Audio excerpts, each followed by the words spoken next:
మన ప్రభు అయిన యేసుక్రీస్తు నామములో మీ అందరికీ శుభములు తెలియజేయచ్చు ఉన్నాను. ప్రియ దైవజనమా, షారోన్ మన్నాలో భాగముగా ఈ దినం మరొక వాక్య భాగమును ధ్యానించుకుందాము.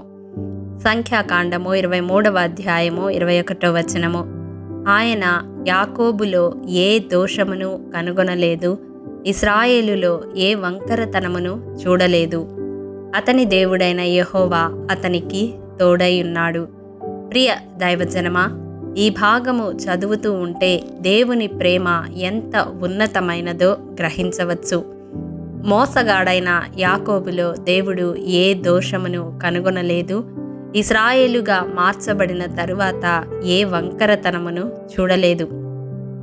ఇది ఇశ్రాయేలు జనాంగమును గూర్చి చెప్పబడిన మాట. కానీ యాకోబు జీవితమును ఆధారం చేసుకుని మనము రక్షించబడిన వారముగా ఈ వాక్యమును ఒకప్పుడు పాపపు జీవితంలో మగ్గిపోతూ రక్షణానుభవములోనికి వచ్చి కొనసాగుతున్న ప్రతి విశ్వాసికి సంబంధించినదిగా భావించవచ్చు.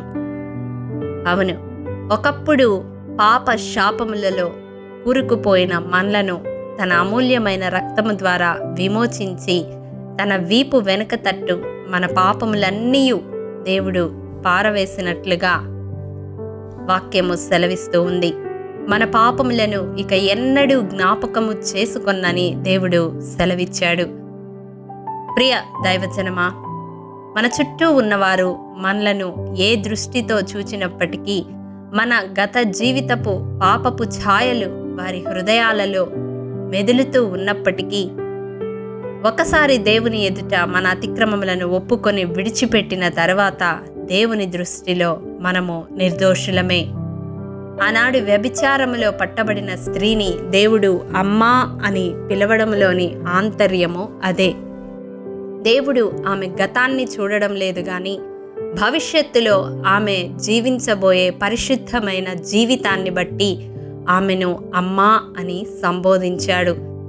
ప్రియ దైవజనమా, భూత భవిష్యత్ వర్తమాన కాలములు ఎరిగిన దేవుడు భవిష్యత్తులో మనము దేవుని కొరకు ఎంత నమ్మకముగా జీవిస్తామో ఆయన ఎరిగి ఉంటాడు. కాబట్టి గత పాపములకు శుద్ధి కలిగిన సంగతి మనము మర్చిపోకూడదు.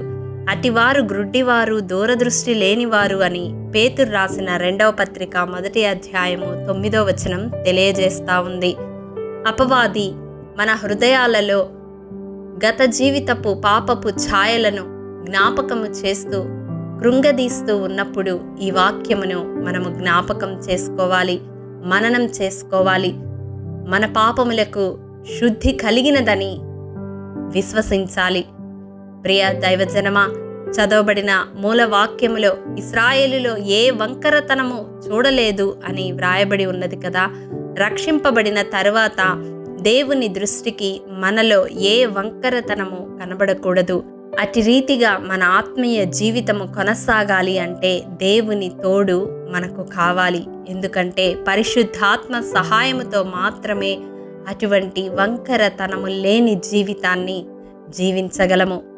ఈ వాక్యము వింటున్న ప్రియ సహోదరుడా, సహోదరి, రక్షించబడిన విశ్వాసిగా పందెపు రంగంలో ఓపికగా పరిగెత్తుతున్న నా జీవితంలో దేవుని దృష్టిలో ఏ వంకరతనము లేకుండా నిర్దోషముగా, నిష్కళంకముగా, నిందారహితముగా కనబడడానికి అనుదినము ఆత్మదేవుని సహాయమును అర్థిస్తూ ఆయన ద్వారా దేవుని మహిమ ఎదుట తొట్టిల్లకుండా నిలబడుటకు శక్తివంతులమగుదాము.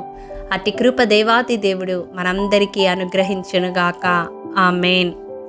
ప్రేమ నమ్మకము కలిగిన మా ప్రియ పరలోకపు తండ్రి, మీ పరిశుద్ధ పాదములకు వందనములు. దేవా, విత్తబడిన వాక్యమును ప్రతి హృదయములో నూరంతలుగా ఫలింపచేయండి. మా జీవితాలలో నీ దృష్టిలో ఏ వంకరతనము లేకుండా, ఏ పాపము మమ్ములను ఏలుబడి చేయకుండా, ఏ దోషము మేము కలిగి ఉండకుండా నీ దృష్టికి నిందారహితులముగా జీవించే భాగ్యము మాలో ప్రతి ఒక్కరికి దయచేయమని మా ప్రాణాత్మ దేహాలను మీకు సమర్పించుకుంటూ యేసు అతి పరిశుద్ధ నామం పేరట అడిగి పొందుకొని నాము తండ్రి.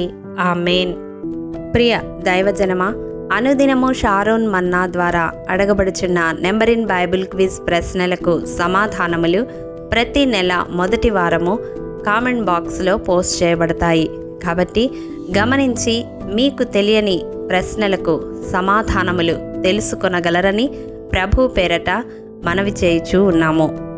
ప్రియ దైవజనమా, ఈ దినం నెంబర్ ఇన్ బైబిల్ క్విజ్ ప్రశ్న: 777 సంవత్సరములు బ్రతికి మృతి నొందినది ఎవరు? మీ సమాధానం మాకు తెలియజేస్తారు కదూ.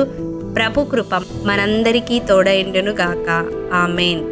ప్రియ దైవజనమా, ఈ దినము జన్మదినము, వివాహ దినము జరుపుకుంటున్న వారికి షారోన్ గ్రూప్ తరపున హృదయపూర్వక శుభాకాంక్షలు తెలియజేయుచూ ఉన్నాము. దేవుడు శ్రేయస్కరమైన ఆశీర్వాదములతో ఈ సంవత్సరాది నుండి సంవత్సరాంతము వరకు మిమ్ములను నింపాలని ప్రార్థిస్తూ ఉన్నాము. ఆమేన్.